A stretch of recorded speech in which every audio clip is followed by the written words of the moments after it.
Hi, and welcome to The Working Songwriter, the show where today's best songwriters come to talk shop. I'm your host, Joe Pug. Each episode here, we host a distinguished guest, and we ask them to go deep on their inspiration, on their process, on the general ups and downs of making a life in music.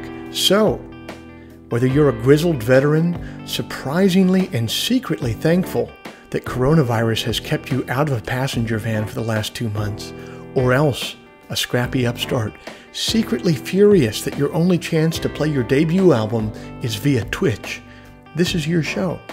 Because ultimately, it is what every writer seeks most, an ironclad excuse to put off actually writing. Hey guys, it is the fourth, count 'em, 4 Fridays of May so far, 2020. I thank you for joining us. This week's show is brought to you by Bandzoogle, built by musicians and for musicians. Bandzoogle is an all-in-one platform to build a beautiful website for your music. I am old enough to remember when you had to pay somebody called a web developer to get a website made, and it would always be some guy named Maurice who drove a lowered Jeep Cherokee with a bumper sticker of Calvin and Hobbes peeing on a Macintosh logo, and who smoked cloves dipped in mescaline. And old Maurice would charge you about $1,000 for a website that would be obsolete in like 6 months. But it's the future now. We have nice things now. We don't have to deal with Maurice anymore. One of those nice things is Bandzoogle, which powers the websites of tens of thousands of musicians from around the world, from weekend warriors to Grammy winners. It has everything in there. Hosting and a custom domain name, dozens of fully customizable design templates, mailing list tools, social media integration, the ability to commission-free raise money for your next project from your crowd. The Working Songwriter podcast listeners can go to bandzoogle.com to try it for free for 30 days. Just use the promo code TWS to get 15% off the first year of any subscription. If you'd like to hear some of my music live in the coming months, I'll be over at my YouTube channel on Sunday nights at 9 p.m. Eastern. This Sunday, I'll be doing a live stream of some of my favorite songs to cover, plus some requests of my own songs, and probably a special guest. So I'll see you over there at YouTube. Finally, if you enjoy this podcast, if you'd like to help it remain a viable endeavor for me, here's a few things that you could do to help. You could become a supporter of the show over at Patreon. Patreon is a platform that allows you to fund projects that you find meaningful to you. Think of it as like a voluntary subscription, a subscription that you don't have to pay, but that you choose to because you dig what I'm up to. You head over to their site, Patreon. You search for my name or The Working Songwriter, and you sign up to kick in a few bucks every month. If just 1% of our audience kicked in the price of a cup of coffee every month, that would make a huge difference. So thanks to all those who've taken the time to do that. Finally, if you'd like to contribute to the show in a way that's not financial, because I get it, it's tough times for a lot of people, there's 2 other ways that you can help out. First, you could leave us a rating in the iTunes store. Secondly, you could tell a friend about the show. Tell a friend who you think might dig it. And the simple math on those 2 last things is that they will help me much more than they will be a pain in the ass for you. I'll end all the harassment there. I've known the Mastersons for many years. It was a blast to get to sit down with them a couple months ago. This, as you'll hear, this interview took place right as the shutdown was beginning. It was a blast to sit down with them and hear about the way that they see things. I hope you dig it.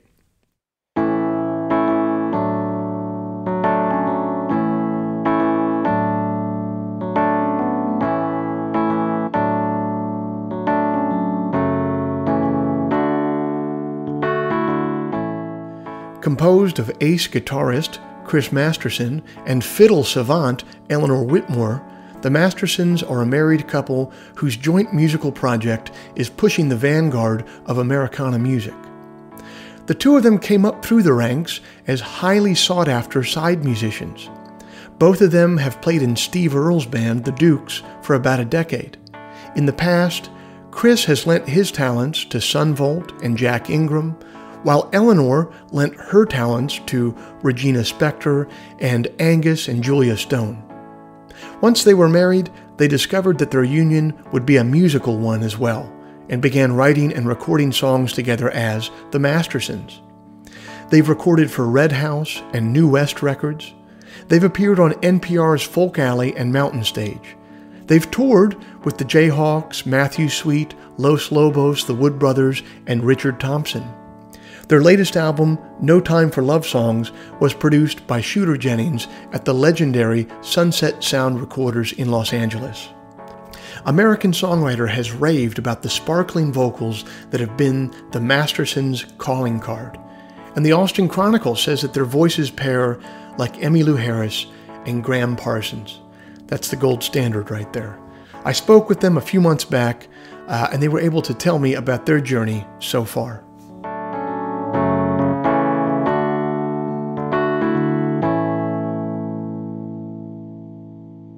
Well, look, I don't want to make the whole podcast about this because I'd rather just make it a regular episode where we learn about you and your music. But given the time that we're in right now, I would be remiss if I did not mention that you just had to come off the road because of the COVID-19 virus. Can you just give me the 2-minute rundown of what that looked like and how you knew you were going to have to cancel and that process going through it and your emotions? So I guess last weekend, we were around the 6th when our record came out. That's March 6th. And we had a cool release week in New York, and we were hitting all the media outlets, and we were on tour with the Jayhawks, one of our favorite bands. And, all was going well. As we were loading into our gig on release day was when we started to hear about South by Southwest. So I think everyone was thinking maybe this is an overreaction. And at the time, the rodeo was still going on in Houston. I don't know. There was a lot going on. And we had venues writing saying we're still going. And so we just sort of, we were washing our hands a lot, but we quit shaking hands, around that time and started doing the elbow bumps and just taking it seriously, but kind of wanting to continue the gigs. And then, just kind of as the next week went on, it just became more and more serious. And then by the end of the next week, our last 2 shows got canceled and we had to rearrange our flight. And we had to get back to Austin because just logistically, our dog and the van was there for what we had hoped to be a great South by week. And we kind of hunkered down at a friend's for a couple of nights just to kind of regroup. But it was getting so serious at that point that we had to gather supplies because the grocery stores were already starting to get crazy, and then just headed back to LA. But I think even before all of the official announcements came down, I think it was, about a week ago today when I asked Eleanor, I just said, if money weren't, if we weren't worrying about money, what would our decision be? And, we started to think, not only about our family's health and safety, but what about the fans that are still coming out to the bars? What if we were sick? And I think what we do is bringing people together. We're encouraging people to come out and socialize and have a good time, and that's the opposite of what we need to do to respond to this virus. So it was a really hard call to make, but the writing was on the wall. And just really quick, you were mentioning, well, if money wasn't an issue, how would this play out in our decision? Can you give people a quick thumbnail of what a business plan looks like for an album release like you're having right now? Like, how long had you been working on this record to put it out? How much, you don't have to say specifically how much, but, can you tell people all the investments that you had to make in this, and then all the ways that you were planning on recouping those investments and how this has affected it?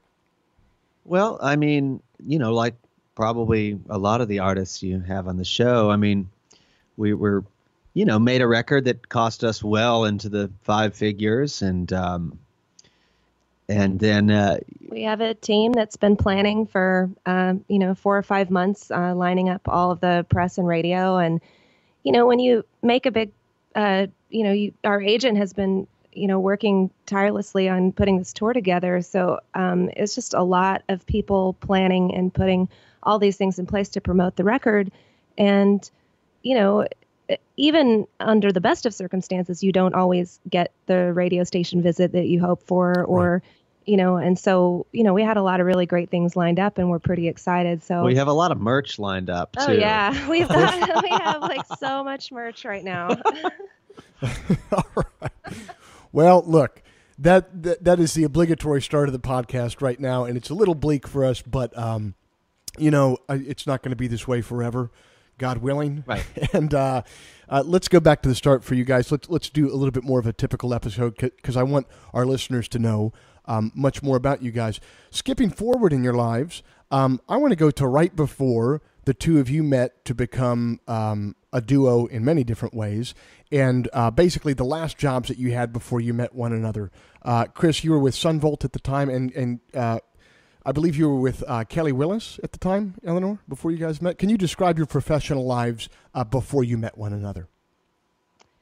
Well, actually, before we met, let's see, I wasn't with Kelly yet, but I was kind of starting to play with Slade Cleaves, and also played with a woman named Susan Gibson who wrote Wide Open Spaces. And then Chris was playing with Jack Ingram at the time, and we're both basically making our living as side musicians. Back in singer-songwriters up, and I had started writing songs, but didn't have a big collection going, and kind of thought of myself more as a fiddle player and a background singer when we met. And what did that look like, being a side musician in Texas at that time? What was the scene that you guys were involved in? What would the gigs look like? What do you remember most about that time? I think that both of us have been pretty lucky in that we've worked with a lot of great artists. And I've worked, I've had a lot of gigs, and it seems like one gig has just led to the next, in a really organic way. Before Jack Ingram, I was playing with, I had gone out with Hank Williams III, and before that, Wayne Hancock. It felt like I'd always had a bench in a van, and playing some cool songs. Yeah. The bench in the van has turned into a tour bus, and it's turned back into a van, and there are ebbs and flows, of course. But I don't know. For all of my adult life, I've kept the lights on by being a good slave to the song. And what does it take to be a good slave to the song? Listening, taste, picking your moments, leaving time for the lyrics, not getting in the way. Do you feel like taste is something that you can develop over time, or that's more of just a natural sort of temperament that you have, naturally as a person, or is it something that can be developed? I think it's something you might have some natural. I think people possess natural talent, but I think intuition, and honing that, becomes a part of it. Like as a guitar player, I'll play, like, be on a session, and I'll go track a take with a band, and I'll walk into the control room and be like, oh man, I should have played half as much. Right. And I think that's something that we're constantly learning. And I learn something from everyone I work with and every session I'm on. Right. But you just conflated two things. You said natural talent, but I was kind of talking about natural taste, because the one archetype I think we all know is the most naturally talented person in the world who has zero taste. You know what I mean? So do you think taste is a thing that can be naturally occurring, or do you think that's something that is more nurture than nature? I think it has to be kind of nurtured, but some of my favorite players that I listened to over the years had a lot of taste. And so if you're listening and studying players that you admire, I think, that's kind of what you learn from studying their playing. You might learn their really hard solo, but you also might be listening to the fact that they're only playing in certain parts of the song and they're not just noodling over the whole song. And I've definitely played some gigs with some other players that didn't have the taste and didn't pick their moments, and it led for kind of a frustrating situation. Perhaps they picked all the moments. For sure. At the detriment. They're always jamming, man. I'm all. Now, have you guys over the years, have you had the opportunity to meet? Who would you say is the player that you've admired the most that you actually got to meet and develop a little bit of a relationship with? And what did that seem like to you? How did that go for you? Oh man, I feel really lucky to know a lot of my heroes. I'll think about players like Buddy Miller or I don't know, Bill Frisell. Um, Growing up in Texas, it's funny. You had the Vaughn brothers, and you know, there's a lot of people that love Stevie Ray Vaughan, as I do. But what I learned from a young age is you look at what Jimmy Vaughan did, and it was I mean, that's as a young player, you could learn about economy and just picking your moments. He just came off and still does is just the epitome of cool. Right. Right. Most Texans do, in my estimation, as someone who's not from there. And how about you, Eleanor? Who have you been able to meet that was a hero of yours that had an impact on you personally like that?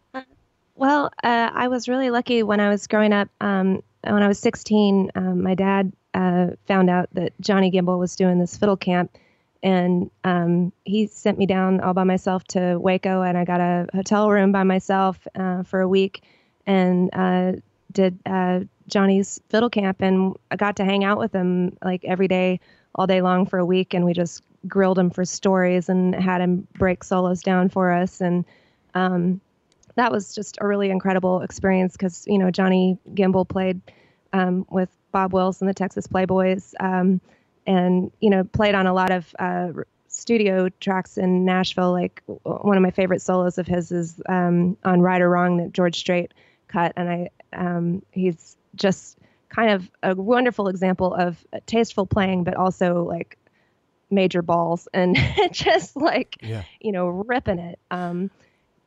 So I was really lucky to meet and study with him. But, there's obviously people I've met over the years at various festivals that you get to kind of talk to and hang out with. And that's a beautiful thing, especially his connection with Bob Wills and the Texas Playboys, because that's a direct connection between you and a whole other world of music that was happening in like, what would that have been, like the 30s and 40s that they would have been around? I mean, that's amazing that you're connected and you've learned from in American vernacular, musical vernacular that was happening, 80 years ago, 90 years ago. I mean, it's beautiful. Absolutely. I feel really fortunate to have spent that time with him. And then living in Austin, I've become friends with his granddaughter, Emily, who is an amazing player herself. So there's a lot of excellent history and players in Texas. So I think we're lucky to have grown up there. The blues scene in Houston, Chris could tell you a lot about that growing up there too. I mean, we could talk for hours about about the history and the players that. What did that blues scene look like, Chris? Well, when you're a young albino kid in Texas, I think the first thing people do is take you to see Johnny Winter. Okay. So I met him when I was 8 years old. Yeah. And saw that, and that to see him play guitar like he did is just it's unbelievable. I mean, even in his late years when his health was failing, he was still way better than most. Wow. Hang on, what? Oh yeah. Well, and then there was a club called Rockefellers in Houston that my parents would take me to, and I mean I would see Albert Collins and Clarence Gatemouth Brown, and sat in with Johnny Clyde Copeland. You could see Bobby Blue Bland, and Wayne Bennett was still playing guitar with him. And then saw some of, I remember seeing Room Full of Blues when I was young. I don't know. There was just so much there, and people were so nice. This guy, Big Walter Price, had my dad and I over, and he'd sit at his piano and play, and I'd play guitar. There was just so much of that around. And, nowadays Austin gets so much credit, but if you think about, I'll always have a profound love for Houston, where I grew up. Just there was so much of it around, blues and folk music. Yeah. Well, and I recently did some research. I don't know how I didn't know this before, but George Jones kind of cut his teeth there too. So much music has come out of there. Yeah, it was and it still is an amazing place. So take me to the moment when the two of you, how did you guys meet, and how did you know it was a forever type of thing, personally and musically? Did you make that realization at the same time, or were they two separate realizations? Well, it was at this music festival in Steamboat, Colorado, and I was up there playing with Jack Ingram, and Eleanor was there with Susan Gibson, and I remember I was going through a divorce. I didn't want to be there or anywhere for that matter. And I remember I had kind of been, I don't know, I don't think I had a very great attitude that week, but we played our show, and a couple of the crew guys wanted to go to this after party, which meant not taking me back to our condo right away. And I was less than pleased or impressed with that. But I said, all right, we'll go up. You guys can have one beer, and then I want to go to bed.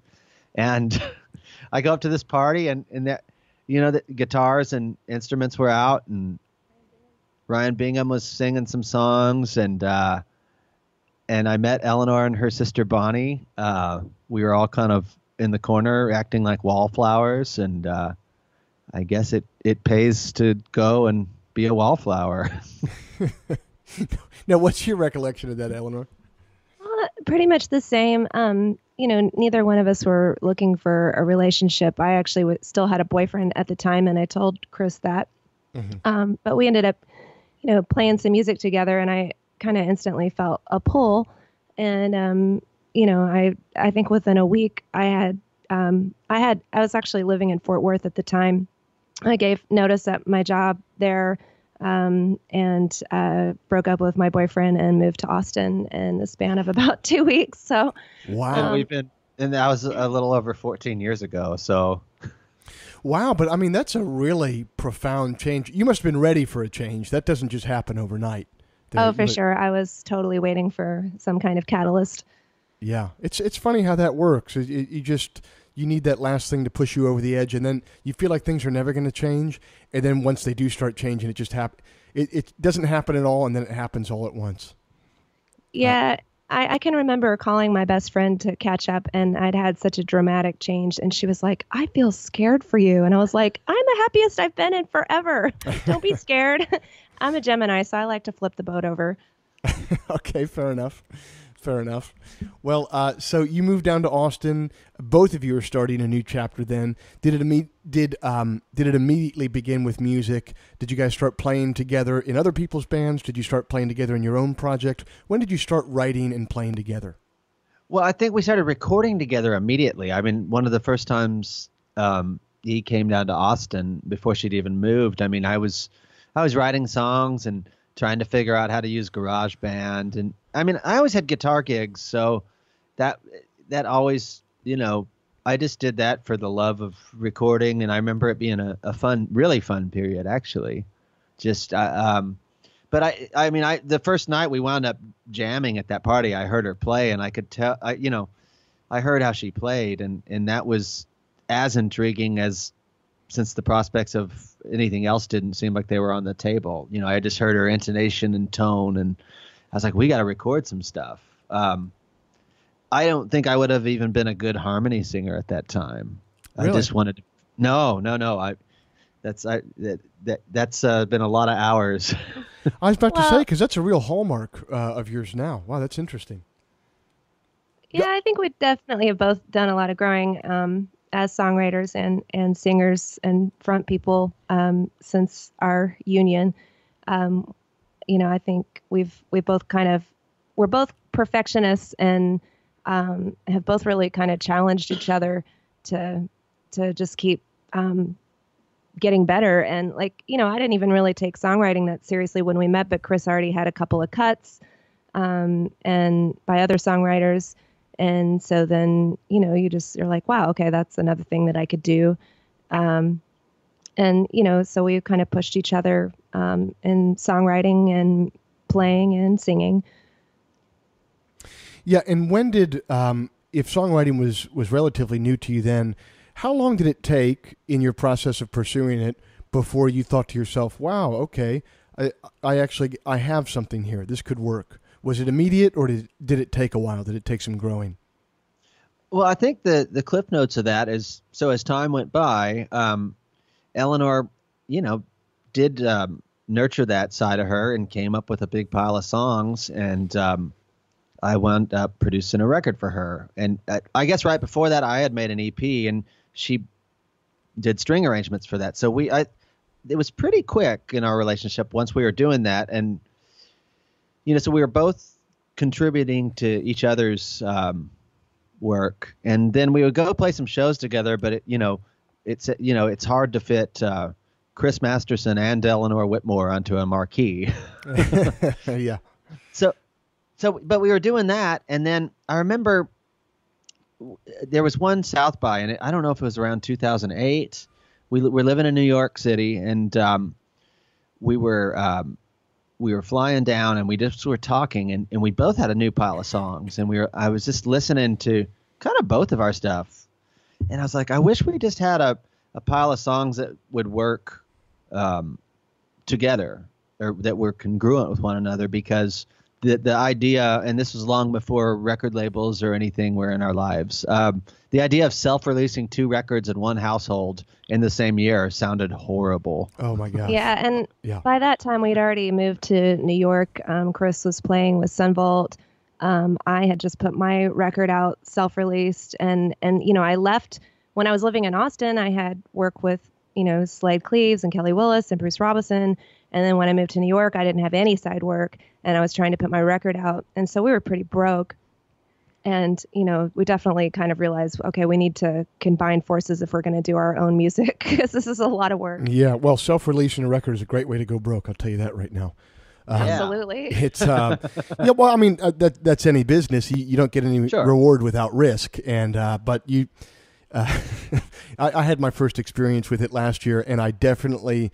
Not that I didn't have an appreciation for the labels that I had in the past, but I definitely gained much more of an appreciation of what they had risked and put on the line for me. Of course. Well, when Eleanor and I took over or started doing our band, I think when our first record came out on New West, and I just felt all the pressures that front people or, band leaders feel. It made me respect everyone I had ever worked for, even the bad ones, because I think as a side person, Eleanor and I both do it well. And there's a real clear delineation on how to do your job. If you, look at the day sheet, see what time you're supposed to be there, know the songs, if you play with Nick Cave, wear a black suit. If you play in the Cramps, put a bone through your nose. Right. But just, fit the gig and be nice. Hopefully, you may create a good vibe. But when, once I realized what all it took to be a band leader, and not only deal with all that stuff, but all the other day-to-day stuff. So what is all that stuff? Just to drill in specifically, what are all the things about being a band leader that you didn't realize before until you'd done it? Well, I think the moment we started hiring people, I started to be, I'm a people pleaser. I was like, well, I hope these guys are okay. I hope everybody's happy. I hope we're paying them enough. Then you have, people at the label calling with, expectations and, marketing reports and radio reports. And, there's just, even with a team, there's a lot that's on the artist's shoulder. I don't know. If you would have asked me back in those days when I was playing with Jack Ingram and I made that first EP, I was like, oh yeah, it's easy. Just, make an EP and, find a label that'll put it out and go for it. Right. And I don't mean to sound naive, but it made me think about everyone I'd ever worked for and do work for, and realize what it takes to keep the van or bus on the road and keep everybody employed. And if there's one thing I've learned in 10 years, and I don't think that there is a lot that I have learned, but I'm serious, man, because that's not a natural part of my personality to be able to do that and keep a band together. But I have found that people, and maybe you could speak to this because you've been on both sides of the coin, I find that if you're hiring people for a band, one of the most highly prized qualities of a gig, besides the bottom line of the paycheck, is an open line of communication to let them know when decisions are going to be made, why decisions are going to be made, and give people a timeline that you stick to so that they're not just left twisting in the wind every time you make a different whim of a decision. Absolutely. No, that all makes sense. And the people that have communicated the best are the ones I definitely appreciate. We even had our last manager. I think we'd said it before, but it happens sometimes where management will treat side musicians, and this is isn't reflective of our current situation or anything, but you'll get, I don't know, managers will just treat side musicians like they're the help. And I wouldn't want anyone on our team to treat people that work for us like that. I mean, no, I don't know. I think it is good being on both sides of it, because I tend to not ask things of people that I wouldn't be into myself. Yes. And I think, being a side musician has made me a better band leader, and being a band leader has made me a better side musician. Yeah, I'll bet now that you're a band leader and you've done a lot of side work, I bet saving $75 to put someone on a 5:45 a.m. flight as opposed to the 9 a.m. is not something that you do too often. That's right. No, it's a pretty good way to look at it.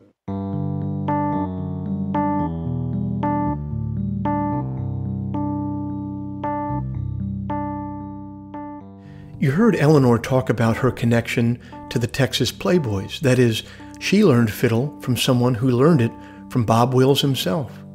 And you heard Chris talk about the vibrant blues scene around him in Houston growing up.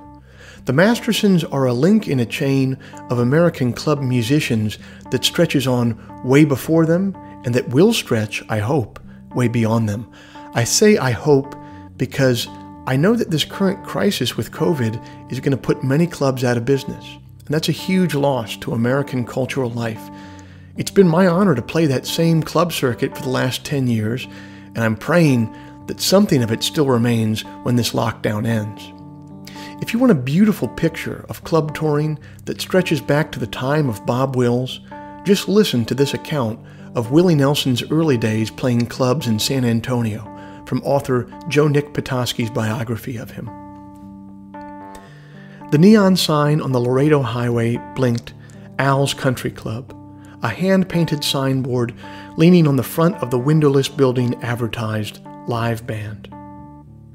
Al's Country Club was where the Mission City Playboys were playing. The band agreed to add Willie Nelson and to give him a split of whatever money they made. The Mission City Playboys played the Walter Ranch House, the Texas Star Inn, Mugwum's, the old Al's Country Club, Charlie Walker's Club, the Barn, out on Houston Highway, the Skyline in Austin, the Cherry Springs Dance Hall out on Mason Highway near Fredericksburg, and clubs in Houston every once in a while. Willie was playing music and having a good time honky-tonking, and San Antonio was made for drinking songs, and drinking songwriters like himself. The city was sprinkled with ice houses, informal open-air social centers where beer drinking was a year-round pastime. The Lone Star and Pearl breweries, the biggest regional brands in the Southwest, were based in San Antone. Both breweries sponsored large Western swing bands. Adolph Hoffner's Pearl Wranglers, which featured a jazz fiddler named J.R. Chat the Cat Chatwell, and Lone Star's Texas Top Hands, the first band Willie tried to sit in with in San Antonio, which featured fiddler Easy Adams and Big Bill Lister at 6'7", the tallest guitar player in Texas. The Pearl Wranglers performed on 50,000-watt KABC radio every weekday at 1:15 p.m. and regularly appeared on KABC's Parade of the Stars live show. Each band was considered the best dance band in South Texas, depending on what brand you drank, and frequently engaged in battle dances that concluded with an inebriated audience.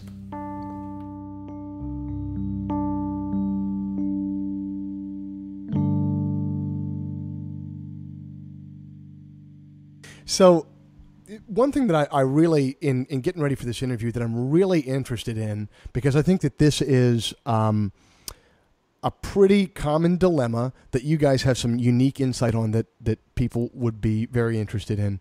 And maybe, Eleanor, you could speak to this. Here's your dilemma. You guys are such excellent musicians that you can go out and punch a paycheck anytime you want playing in someone else's band, and it'd be steady work. And yet, you have this project of yours that is flourishing and still getting on its legs. How do you bifurcate your time? How hard is it to always choose your own project as opposed to like a steady paycheck? And what are some techniques you've used to decide what you should be doing at any given time? I mean, it's definitely a dilemma. We're constantly thinking about it. We really like playing our own music and being the Mastersons, but there just is a bottom line, and we also really enjoy being side musicians. So it's a lot of fun to play with Steve Earle and to get that paycheck and to be able to make some financial decisions and to try to think about the future. I mean, that allows us to kind of think about the future a little bit more. So it's definitely kind of a delicate balance, and we've been really lucky working with Steve because he doesn't work well.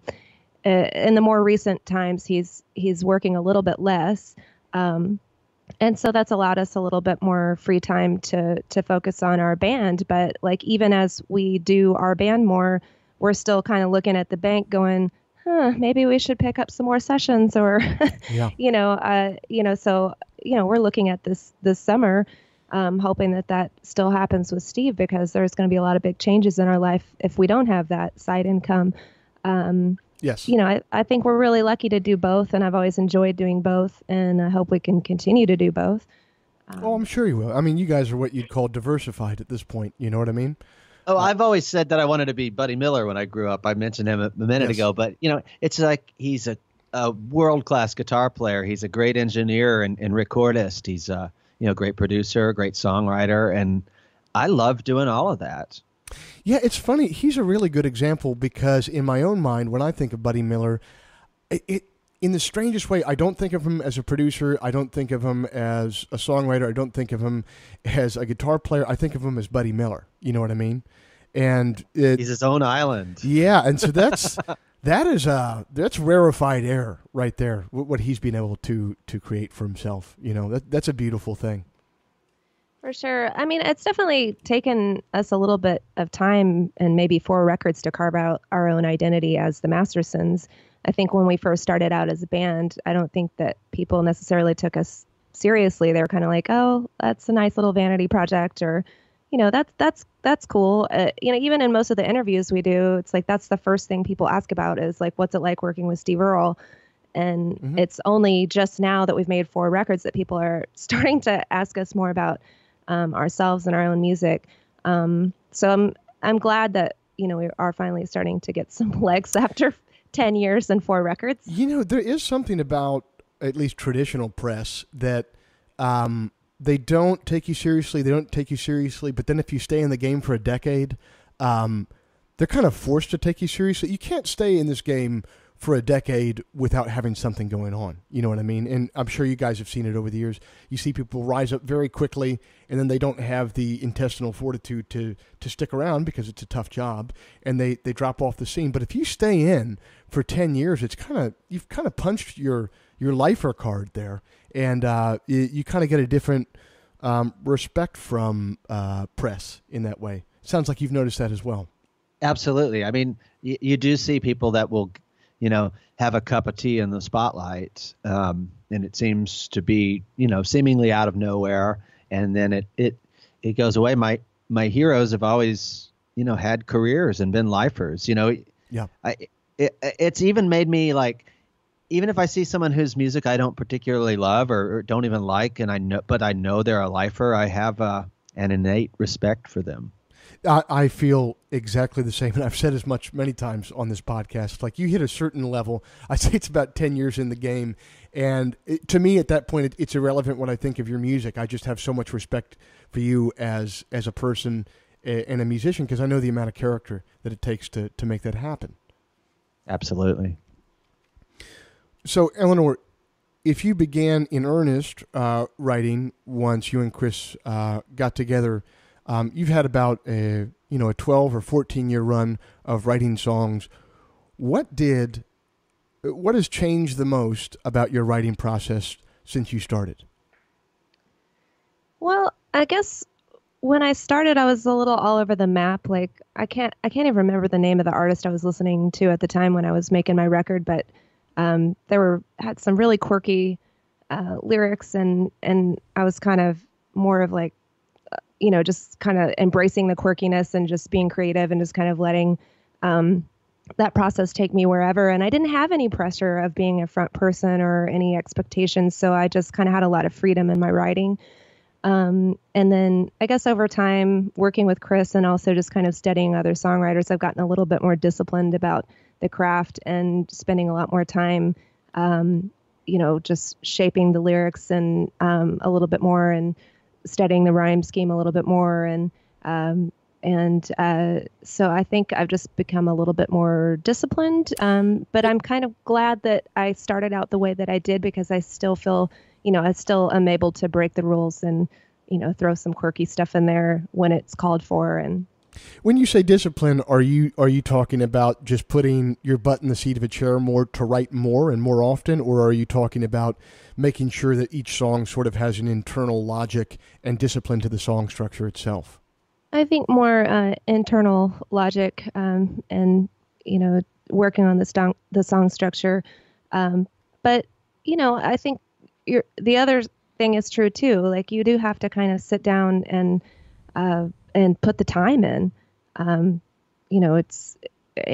guess they always say, like, inspiration is for amateurs. You've got to spend the time. The writing it becomes easier as you do it more. If you take some time off, you kind of get that stuck a little bit. And so it's good to try to keep those creative floodgates open, to keep gathering ideas. Yeah, I think it's important to stay sharp like that, because I feel like if you're out of the mode of writing and your ability to catch a song isn't sharpened, even if a song comes to you, you won't necessarily be able to catch it in the way that it should be caught. You know what I mean? Absolutely. And we have a number of songs that kind of came along, and then we didn't catch them, and we kind of put them aside, and they didn't make it on a record. And then we came back to them later and were able to finish them. And that's the one thing I have noticed, is that songwriting is a lot easier if you do it on a regular basis. Yeah, definitely. And Chris, how about your process? How has that changed over the years? It sounds like you've been writing for a bit longer, but how has that process changed for you? I think it's just gotten, maybe it's gotten easier as time's gone by. And I have to agree with just putting the hours in, because I notice, like, when we're actively writing for a record, and we're actively getting up and just putting the pen to paper every day, it's a lot easier than when you've been on tour and you haven't been writing and you're trying to just write that first song after an absence of it. I don't know if you felt that. Yeah, I it all changed when I had kids, because now I have to really write in found time. Right. And so I don't know if here's the two things that could have happened. Number one, it could be that I've developed a new ability. I've strengthened a muscle that allows me to sit down and catch a song faster and easier. Or the other option could be I've just lowered my standards for what a good song is. I'm not sure, not quite sure what it is. But my life has really been upended recently, and I've had to just write in a different way, and I've actually been enjoying it. I think I was getting a little bit bored with having all the time in the world and just spending. I wasted a lot of time when I would have 2 months to write something in 8 hours a day to do it. I would just waste a lot of time. And now I just tend to be a bit more efficient. Whether that's for the better or whether that's for the worse, it kind of doesn't matter, because it's just my situation now. Yeah, I mean, we've had to, we started writing on the road because of our pretty full calendar. When we'd spend most of a year out with Steve and then out as the Mastersons, it got to be where we just we get into a dressing room at noon, out with Steve, and go, okay, we're not going to go to lunch until we have, a couple verses, or I don't know. Oh, that's so good. But I know that in the moment, that's so annoying too. It is, but it's what you have to do. Yeah. We wouldn't have made a single record if we didn't do that. We would be in, like, really great cities and just be holed up in a hotel room working on songs, because there's no other time for it. There's no other time. That's just it. And you got to make the time. You have to make a commitment to making the time. Otherwise, the great American novel will remain unwritten, and that's a certainty.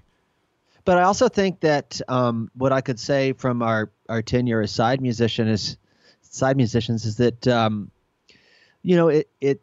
it's almost an apprenticeship. You get to play music on a daily basis with, in our case, some pretty legendary writers. And so even if you're not getting, step-by-step instructions on how to write a song, you're learning, through osmosis. And and I think, I can think of, for the past decade, we've been riding around on Steve Earle's bus, and just by being there, the bar is pretty high, and we're not going to write something and play it out in a show if we don't think it's fully cooked.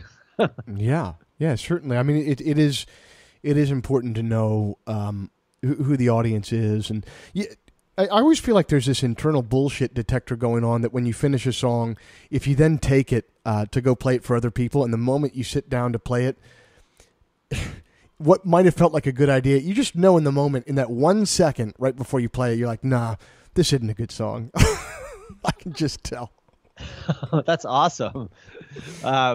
Yeah, but I think I feel like you kind of learn what people like and not. I mean, I just think in this last record, we had a pretty big pile of songs, and we were playing them all last year. We were in these opening sets we were doing for Steve. We'd try to keep a couple slots open for the wild card or the new song, and you'd kind of see what took a life, what I don't know what got legs as we were out playing them. Yeah, you'd see how people would respond. Yeah, it's a weird thing, because I totally feel the same way. I want to see and feel and hear a song land with an audience, and you can tell when it resonates. And there's such a fine line in between that and completely pandering in some way, to play a more popular style of music, to write something that might be a bit more frivolous, but that you think people might like. There's a fine line between those two things, and I don't know that I've ever found it. I think I always come down on one side or the other. Right. It just occurred to me that it might actually give us a little bit more freedom to kind of write what comes from the heart, because we do have a side gig. Yeah. There, and I think that might, give us a little bit more freedom to do that. I'll bet. Well, guys, thanks for taking the time to do this. It was awesome to get to know more about your journey so far. I'm very sorry to hear about the tour, and hopefully all this will work itself out. I won't say in short order, but we'll see. No, but I find solace or comfort in that it's, we're not alone, and none of us have to be alone, and this is affecting everybody. And, I'm more worried about the health and wellness of my friends and family, than I am our record. I believe in the record we made, and that'll find ears will find it when they're supposed to. So, and I do also have to say that this record is very commentary on the times that, if anything, it's kind of more relevant with the stuff going on today. And we kind of wrote it with the intent that it would provide some comfort to people. And the message behind the record is love and kindness and empathy. And we really need that to get through this crisis. Amen. Well, guys, thanks so much for your time. And I'll see you out there on the road at some point, I'm sure. Yeah, man. I look forward to it. Us.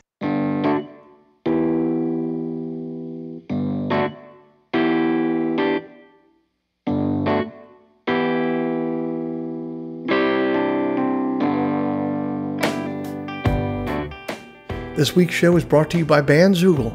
Built by musicians and for musicians, Bandzoogle is an all-in-one platform to build a beautiful website for your music. Use promo code TWS, the initials of our podcast, TWS, to get 15% off the first year of any subscription. The Mastersons' latest album is entitled No Time for Love Songs, available everywhere music is sold or streamed. If before we meet again you sit down to write, please remember, an expensive drug habit is not a song, a compelling Instagram account is not a song, and most importantly, reverb is not a song. So let all that take care of itself, and for you, just keep your eye on the song.